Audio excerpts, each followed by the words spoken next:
Okay, so hi class. So in the last class we covered humanistic approach. Everything was covered. Humanistic, cultural and behavioral approach was covered in the last class. Today we are going to begin with the assessment of personality. Okay, so a formal effort aimed at understanding personality of an individual is termed as personality assessment. जब हम formally एक personality को समझने की कोशिश करते हैं तो हम उसे assessment बोलते हैं. ठीक है. Assessment refers to the procedures used to evaluate or differentiate people on the basis of certain characteristics. This is the definition of assessment that has been given in your notes. ठीक है, जो notes मैंने provide करे हैं उसमें assessment की यही definition दे रखी है. The goal of assessment is to understand and predict behavior with minimum error and maximum accuracy. तो goal ये है कि हम बिहेवियर को प्रिडिक्ट कर सकें, क्योंकि हम पर्सनालिटी को जानना चाह रहे हैं, तो बिहेवियर को हम प्रिडिक्ट कर सकें with maximum accuracy and minimum error. ठीक है. In assessment, we try to study what a person generally does or how he or she behaves in a given situation. तो हम ये प्रिडिक्ट कर सकते हैं कि एक इंसान उसकी पर्सनालिटी को समझ के तो फिर वो ऐसी सिचुएशन में कैसा बिहेव करेगा. So we can easily predict with the help of assessment. Besides promoting our understanding, assessment is also useful for diagnosis, training, placement, counseling and other purposes. तो counseling, diagnosis इन सब चीज़ों के लिए भी assessment use होती है. Psychologists have tried to assess personality in various ways.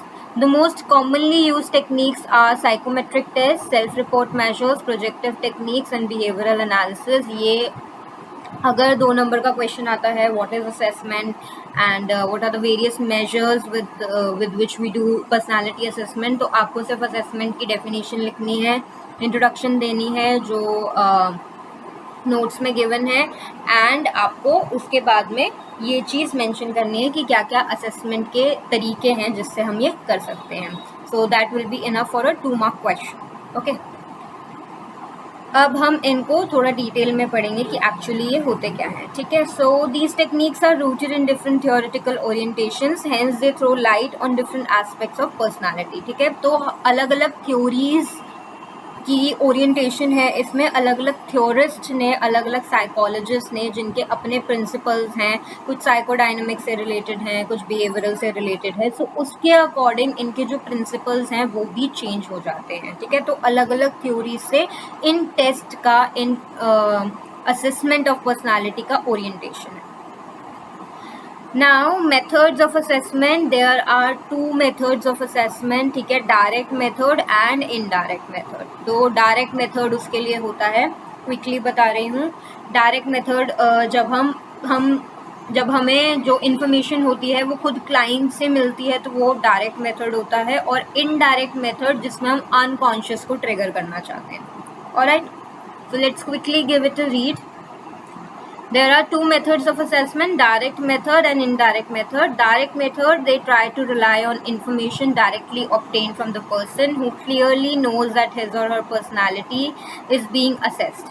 ठीक है. तो डायरेक्ट मेथड में पता भी होता है क्लाइंट को कि उनकी जो पर्सनालिटी है वो असेस की जा रही है, और जो क्लाइंट हमें बताएगा उस पर हम विश्वास करेंगे.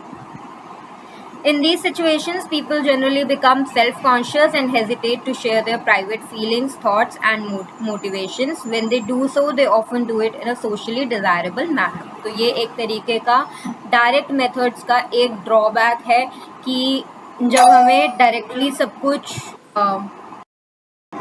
डायरेक्ट मेथड का ये सबसे बड़ा ड्रॉबैक है कि जब हम क्लाइंट से ही सब कुछ उसकी इन्फॉर्मेशन पूछ रहे होते हैं तो ऐसे में जो क्लाइंट होता है वो सेल्फ कॉन्शियस हो जाता है, और वो सोशली डिज़ायरेबल मैनर में चीज़ों का आंसर करता है. जो भी मटेरियल होता है, जो भी क्वेश्चन होता है, उसका सोशली डिज़ायरेबल मैनर में वो आंसर करता है. जैसा सोसाइटी वो चाहता है कि, वो सोचता है कि जैसा सोसाइटी चाहेगी वो वैसा ही आंसर करता है.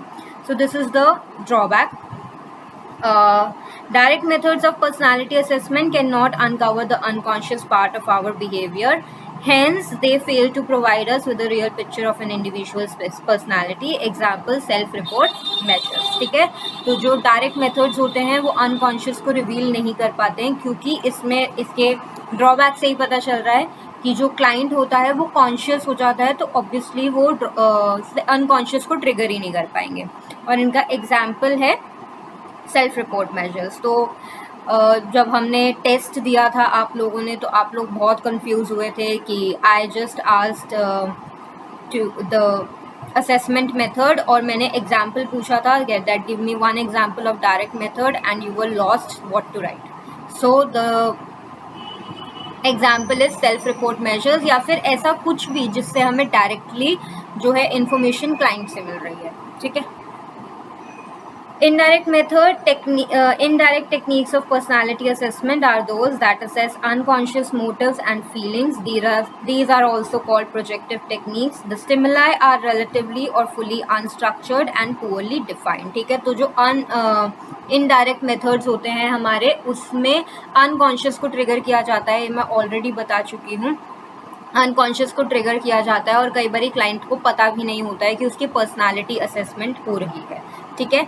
और जो इनडायरेक्ट टेक्निक्स में जो भी हमारे पास में मेथड्स होते हैं, जैसे one of the method is projective technique, जो हम अभी आगे चलकर पढ़ेंगे, तो उसमें जो ऑब्जेक्ट्स होते हैं, जो भी चीज़ें होती हैं, वो काफ़ी वेग होती हैं, प्रॉपरली डिफाइंड नहीं होती हैं.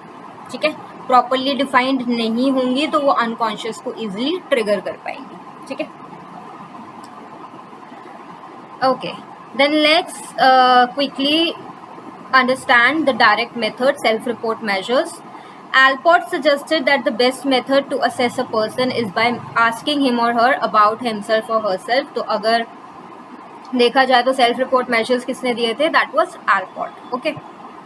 This led to the use of self-report measures. These are fairly structured measures, often based on theory, that requires subjects to give verbal responses using some kind of rating scale. ठीक है. तो proper objective होते हैं ये, इनके अंदर कुछ rating scales given होते हैं, और वो सब चीज़ें जो हैं और क्लाइंट ही हमें करके देता है. The method requires the subject to objectively report his or her own feelings with respect to various items. So objectivity से I think you can understand, but still I'll elaborate on that. Objectivity का मतलब क्या होता है? जैसे आपके questions होते हैं MCQ forms में है, तो वो objective हैं, आपके पास में options भी already given है, you just have to choose one option out of it. Alright. Then the responses are accepted at their face value. तो हम ये समझते हैं face value का मतलब है कि हम विश्वास करते हैं क्लाइंट के ऊपर कि वो जो भी बता रहा है वो सच बता रहा है. They are scored in quantitative terms and interpreted on the basis of norms developed for the test. तो ये हम पिछले साल ऑलरेडी क्लास 11 में पढ़ चुके हैं कि हर टेस्ट के एक नॉर्म्स होते हैं, और जो ये सेल्फ रिपोर्ट मेजर्स होते हैं इनके भी नॉर्म्स होते हैं. नॉर्म्स के बेसिस पर हम चीज़ों को इंटरप्रेट करते हैं एंड क्वांटिटेटिवली हम इसको स्कोरिंग करते हैं. ठीक है. मतलब हम क्वांटिफाई करते हैं एवरीथिंग.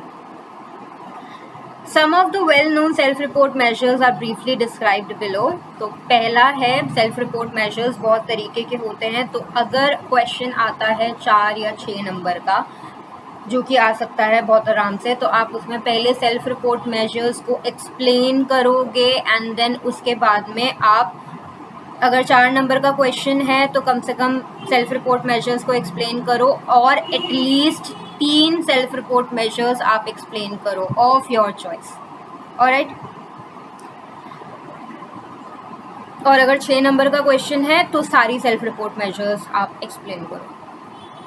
So first है the Minnesota Multiphasic Personality Inventory, that is MMPI. The inventory is widely used as a test in personality assessment. बहुत ज़्यादा यूज़ होती है ये. Hathaway and McKinley developed this test as a helping tool for psychiatric diagnosis, but the test has been found very effective in identifying varieties of psychopathology. Psychopathology का मतलब ही यही होता है जो disorders होती हैं. Mainly इसको बनाया भी psychiatric diagnosis के लिए ही था, but psychopathology में बहुत ज़्यादा काम आता है. Its revised version is available as MMPI-2. This is also important. It consists of 567 statements. This is also important. MCQ हो सकता है. The subject has to judge each statement as true or false for him or her. The test is divided into 10 subscales which seek to diagnose hypochondriasis, depression, mania and social introversion. ठीक है, तो true और false बताना होता है and then उसके बाद में ये जो टेस्ट है वो 10 सब स्केल्स में है. एक सपोज एक स्केल है वो हाइपोकॉन्ड्रियासिस जज कर रहा है, दूसरा स्केल है वो मीनिया जज कर रहा है. तो ऐसे 10 डिफरेंट डायग्नोसिस के लिए या 10 डिफरेंट साइकोलॉजिकल डिसऑर्डर्स के लिए ये एक टेस्ट काफ़ी है. ठीक है. सो in India, Malik and Joshi have developed the Jodhpur Multiphasic Personality Inventory JMPI along the lines of MMPI, क्योंकि ये वेस्टर्न कल्चर में डेवलप हुआ है इसलिए मे बी इंडिया पे ना लग सके बिकॉज कल्चरली बायस्ड होते हैं टेस्ट. तो इसलिए कल्चरली फेयर बनाने के लिए इसको इंडियन अडेप्टेशन में इन्होंने किया है. ठीक है. The next we are going to begin with Eysenck personality questionnaire EPQ. ये अभी तक आप लोगों ने अपनी प्रैक्टिकल्स में कर भी लिया होगा because these are the revision classes. Developed by Ising, this test initially assessed 2 dimensions of personality. तो हमने already chapter 2 में Ising की थ्योरी पढ़ ली है. Ising की थ्योरी में ये था कि उन्होंने two divisions करी पहले. First was introversion versus extroversion, emotional stability versus neuroticism, and then third dimension दी थी उन्होंने psychoticism versus social desirability. ठीक है. सो ये 3 चीज़ें उन्होंने दी थी एंड अकॉर्डिंग टू हिम ये जो चीज़ें होती हैं ये जेनेटिकली होती हैं. तो ये इंसान इनहेरिट करता है, इसको कंट्रोल किया जा सकता है but certain amount of neuroticism, certain amount of emotional stability, certain amount of psychoticism will be there according to Eysenck. Alright, so let's give it a quick read. So 2 dimensions of personality called introverted, extroverted and emotionally stable versus emotionally unstable या फिर neuroticism. These dimensions are characterized by 32 personality traits. So according to him 32 personality traits होते हैं. Later on Ising added a third dimension called psychoticism. It is linked to it is linked to psychopathology that represents a lack of feeling for others. तो psychopathology में already बता चुकी हूँ. Psychopathology is disorders तो होते ही हैं उसके अंदर बट डिसऑर्डर्स यानी कि साइकोटिक डिसऑर्डर्स.